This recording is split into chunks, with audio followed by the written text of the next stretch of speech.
Does a bear shit in the woods? Yes, they do. And they also drop a loaf at Ford Field. Let's talk about the game. Elbow, forearm, he's going to be down.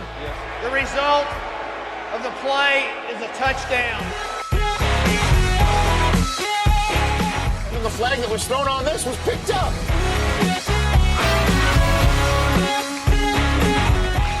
I don't know, did it get the face mask? So by rule, the game is over. The Lions Hangover. Welcome, everybody, to the Lions Hangover podcast. I am Brad. Thanks for joining me on this very early Tuesday morning. So early for this. It took forever for my voice to recover. So this is a good time to do this. I just woke up, so I got sleep in my eyes too. So forgive me. Not that you guys care. So let's see if we can zip through this. Don't forget, you can find me on all social medias, X, Facebook, Instagram. I think that's it. And of course, if you're watching me, thanks for watching on YouTube. And if you're listening to me, thanks for checking me out on Spotify and Apple Podcasts. Those are the only places you can find me right now. So yeah, the Lions beat the Bears on Sunday. What an amazing comeback victory. The final score was 31-26. The Lions move up to 8-2. It's the first time they're 8-2 since 1962. I also saw a crazy stat where this is the first comeback in 84 attempts, something like that, with no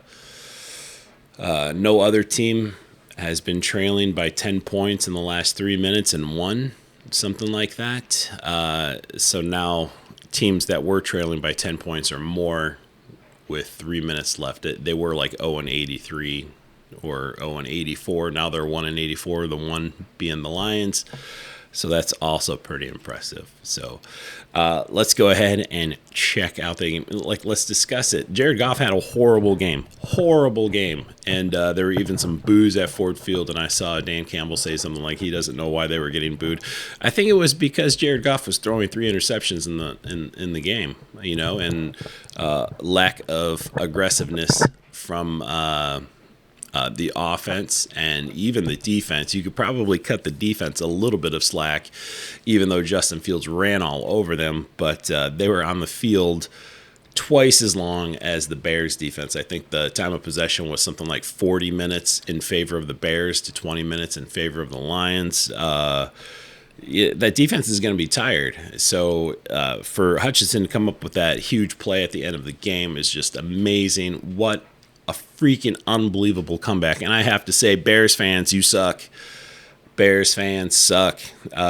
Some of the Bears fans that were right around me, they were okay, but there was one Bears fan that was like 4 rows ahead of me, and man, he got under my skin a little bit. I wasn't even going to talk about it, but he bothers me now. And I don't mind. I've been the visiting fan before. I don't mind. You stand up, cheer, whatever, your team's doing good, have a good time.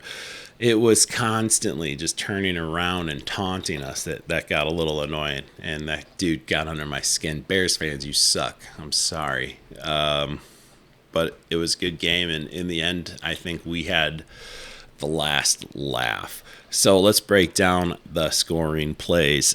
Chicago gets things going with a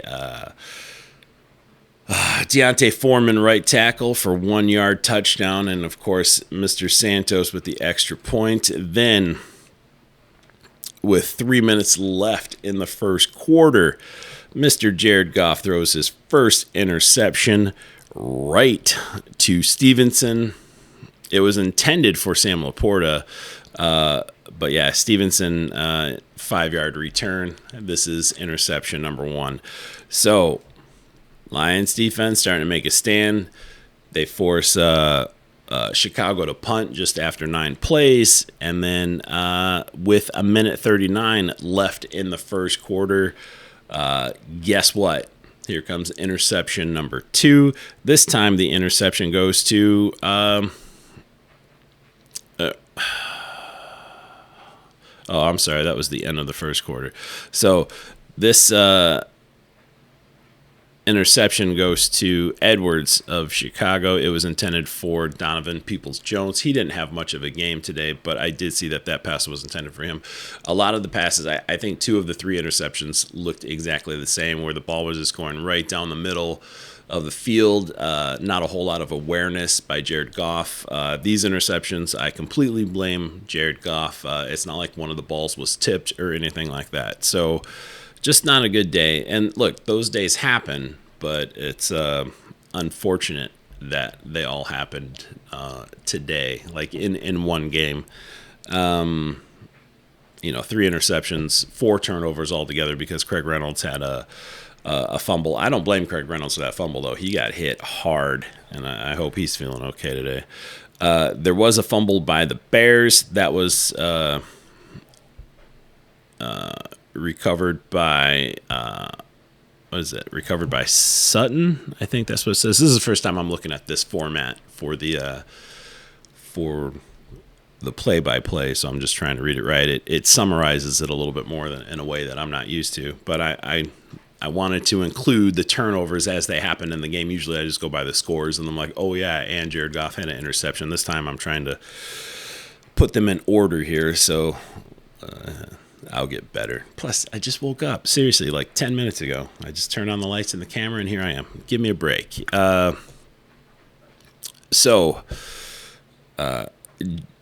Justin Fields, he fumbles and is recovered by Cam Sutton. This leads to a Lions touchdown by Jahmyr Gibbs. He runs to the left end for 2 yards. And I thought Jahmyr Gibbs had a pretty solid day. No record breakers or anything like that. And David Montgomery. David Montgomery had a great day against his former team. I think he was player of the game. Anyway, the score currently is 7-7 at that point. So with 7:36 left in the second quarter, Chicago gets a field goal, making it 10-7. Right now, the Lions are still in it, and you're like, okay, Jared Goff's going to recover from these interceptions. Things are looking good. But with 1:35 remaining in the half, there's a touchdown to Amon-Ra St. Brown for 7 yards. It's a Jared Goff pass, short middle. And, of course, the extra point is good. The Lions are winning 14-10 going into the second half. And things are looking good because the Lions get the ball coming out of the third quarter. This is exactly what you want, except the Lions come out punting after just 4 plays. So there's a punt, so that leads to another field goal, a 50-yard. Oh, see, this is where I'm screwing up. I should have wrote this out a little bit better. This leads to a 53-yard field goal by Santos, making it 13-14. Next is on the very next play, this is the kickoff return from Craig Reynolds, and he was moving. It was actually a pretty good return, but he just got nailed from the side, and he goes flying like 5 yards in the air, and the ball just comes shooting out. It's a good play. It's rough, but I don't blame Craig Reynolds, but it is pretty tough to see, especially after already 2 interceptions, and now you have the fumble. At this point, the Lions are still in, but I think that started to take the momentum out a little bit of the Lions, just having bad luck. Like, man, this is just not our day. So this leads to a touchdown after just 3 plays. The touchdown is a deep pass from Fields to Moore for 39 yards. This was pretty crazy. There were a few times during the game that Fields was just throwing it deep, and most of the time he was overthrowing or he was throwing out of bounds. But he was able to connect this time for the touchdown, and Chicago goes up 20-14. Now, the next drive, here comes interception number 3 by Jared Goff. It was intended for Josh Reynolds. It was intercepted by Edmonds. What is that, his second of the day? My shoulder itches. Give me a second. Yeah. So that was his third of the day, and thankfully final interception, because I don't think we would have been able to withstand a 4th interception. This leads to a field goal by the Bears. Where is it at? A 40-yard field goal by the Bears. So their kicker, Santos, he had a pretty good day. Lions punt on the very next drive. This leads to another field goal by the Bears. This is where it's a little bit debatable. I think some people are blaming Eberflus, which I heard Matt Derry from Locked On Lions call him Eberlose. I thought that was pretty funny. So I wanted to pass it on to you. Also, if you're looking for daily Lions content, I'm just going to go ahead and plug Locked On Lions. That's pretty good podcast. I listen to it every day just because he's an everyday podcast and I'm a once-a-week podcast. So if you're looking for every day, go check him out. Matt Derry. He's not for everybody, but I like him. So, yeah, that leads to a Santos 39-yard field goal. So now this means that the Bears are winning right now, 26-14, but with 26-14 with 4 minutes left. So the Lions, though, the very next drive, they finally get it together. And I think I was just telling my girlfriend at the game that if the Lions have a chance, they need to score right now, and they need to do it fast. And sure enough, they do. 6 plays, 75 yards, 1 minute and 16. The Lions score a touchdown. This is a deep pass to Jameson Williams. J-Mo, fantastic catch. He was actually pretty wide open right in the end zone. He did turn around, and he kind of just like cradled the ball coming in. So I thought he did good. And then, of course, I'm like, well, if they're going to have a chance, they gotta force a 3-and-out, and sure enough, they did. The Bears only get 3 plays, 26 seconds. They only get 1 yard. They punt the ball. Very next drive, the Lions, 11 plays, 73 yards, only takes 2 minutes and 4 seconds, and David Montgomery rushes it in, and the 2-point conversion is successful. The 2-point conversion was pretty amazing. That was to Sam Laporta. He was wide open on the left side of the end zone. That David Montgomery touchdown was just a 1 yard. And to seal the deal, the play of the game, perhaps. I don't know if you call it the play of the game because the Lions already had the lead. So maybe the Montgomery touchdown is the play of the game. But the Hutchinson, man, that was definitely exciting and unexpected. And it was the topper. It was the cherry on top. So Justin Fields is sacked at the 15 for a minus of 10 yards. The ball comes loose. Hutchinson chases it out of the end zone, and the offensive lineman for the Bears, he accidentally kicks it, and it goes out of the back of the end zone for the safety. So Hutch gets credit for the safety. He gets credit for the sack. He gets credit for the fumble. It's just amazing. This puts the Lions up 31-26 with like 20 seconds left or something like that. And the Bears, of course, have to do the sky kick. And Amon-Ra St. Brown sealed the sealed deal with an amazing catch, like at the 50-yard line. So that was pretty amazing. What an intense game. I thought Justin Fields played okay. He definitely beat us on the ground. The Lions have a lot of work to do before they play the Packers. No doubt about that this Thanksgiving, which is just like in 2 days from now. So Justin Fields finished 16 of 23 with 169 yards, 1 touchdown, 2 sacks, 18 yards, quarterback rating of 105.2. But where he really hurt us was on the ground. Like I said, he had 18 carries for 104 yards. This is something I've been chirping about for the last year and a half. The Lions can stop the run. The Lions cannot stop the mobile quarterback. So, the other 3 rushers, they only accounted for 80 yards. So if it wasn't for, total, there was 183 yards. If it wasn't for Justin Fields, Lions would have had another solid day against the run. Only allowing 1 touchdown, though, from Deontay Foreman. DJ Moore, he was leading receiver for the Bears, 7 catches, 96 yards for the 1 touchdown. So let's talk about the defense because nobody really cares about the Bears on this show. Jared Goff finished 23 of 35 for 236 yards, 2 touchdowns, 3 interceptions. Of course, the 2 touchdowns come. He had 1 in each half. And the 3 interceptions, he was sacked 2 times. His quarterback rating was 68.3. Not the best game. Look, he found a way to win. And that's what good quarterbacks can do. And that's not something I had faith in Jared Goff to do before. When we were in that position, I was not excited. I did not think he was going to be able to pull it out, but I'm happy he did, and hopefully this starts a trend. Like, it's just this season, Jared Goff is starting to prove a whole bunch of things to me, and I, as a fan, like, he's just starting to do better. He's starting to throw the ball a little bit better downfield, with the exception of the 3 turnovers. I mean, you hate to see that, and I'm not going to lie, I was pretty pissed after that 3rd interception. You just got to think, man, make better decisions, make better throws.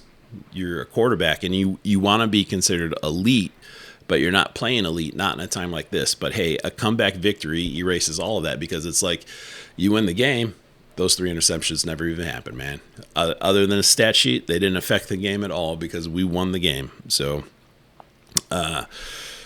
ultimately, good job. But in the moment, you sucked, Jared Goff. But I mean that lovingly, I guess you could say.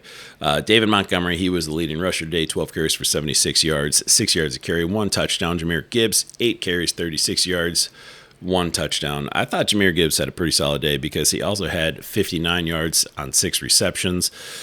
So almost 100 yards of total offense from Jahmyr Gibbs, and that's not too bad. Amon-Ra St. Brown, though, was the leading receiver, 8 receptions for 77 yards and the touchdown. Then, of course, Jameson Williams, he had 2 catches for 44 yards with that touchdown. Laporta really didn't get involved until late in the game. He did have the 2-point conversion. He finished with 3 receptions for 18 yards. Donovan Peoples-Jones, he did have that 1 target that ended up being an interception, but he didn't get it. It was nice to see him out on the field, though. Craig Reynolds had the fumble. Alex Anzalone did recover the fumble during the game when they stripped it away from the Bears. Anzalone, though, he had 15 tackles. I think he was defensive player of the game.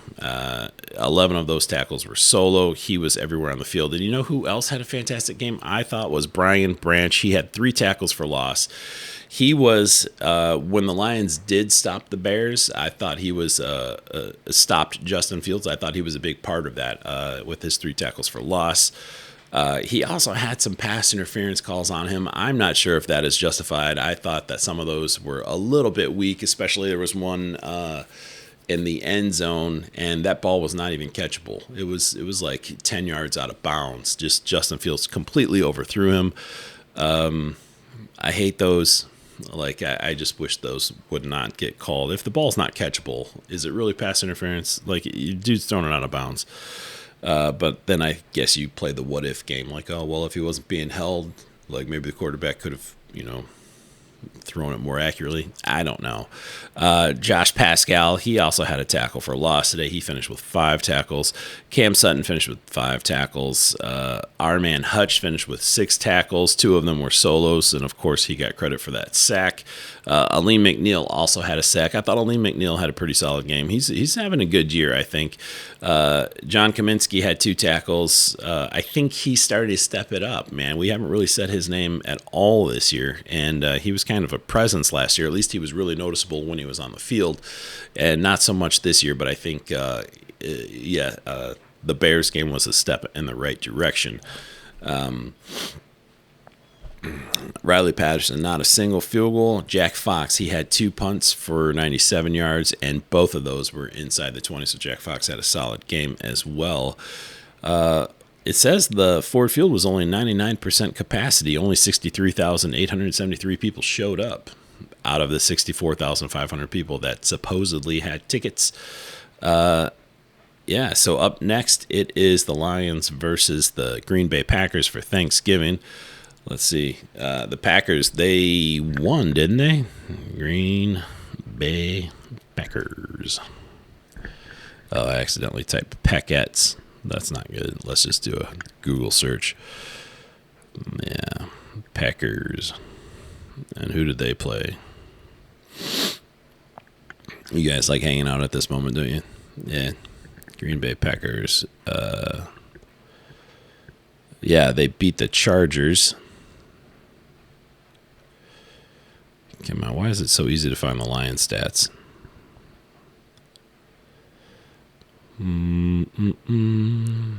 Versus Chargers. Okay. Here we go.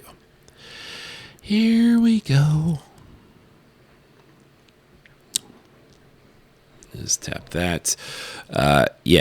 Justin Fields, he finished 27 of 40 with 322 yards, 2 touchdowns. I think this is going to be a different Packers game than we played before. However, it is Thanksgiving. The Lions are going to be jacked up. Ford Field is going to be crazy. It was all Jordan Love in that game.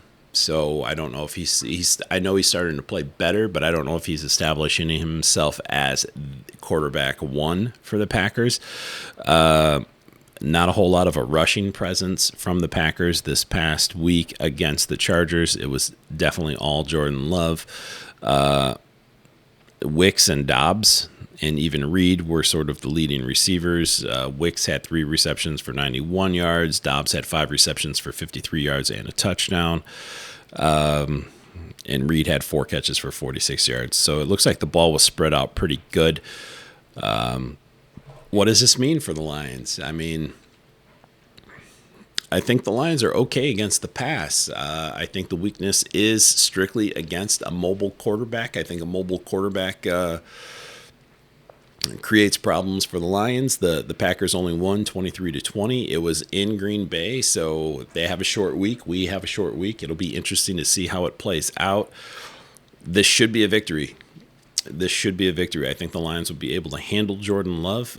Good for him for starting to put a couple of good games together, but I don't see any problems being able to stop him. I'm not looking for any sort of run against us.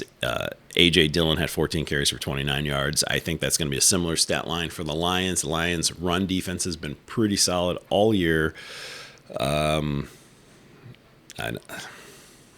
Again, like, you don't want to jinx yourself, but I see the Lions moving up to 9-2. I see this being a victory, and they're going to enjoy some extra time off after this game. So hopefully I'm right. Hopefully we're all right. I'm sure we're all thinking the Lions are going to win this week, but they definitely have to clean up some of their mistakes. The defense has to get better against any sort of scrambling quarterback. Jordan Love hasn't really established himself as a running quarterback yet, but who knows? Let's not let him get that reputation in this game, because the Lions have a history of, making teams' weaknesses look good. So I hope that makes sense. Anyway, I think that's it for me. Go Lions. Happy Thanksgiving, everybody, and I will see you after the game on Thursday.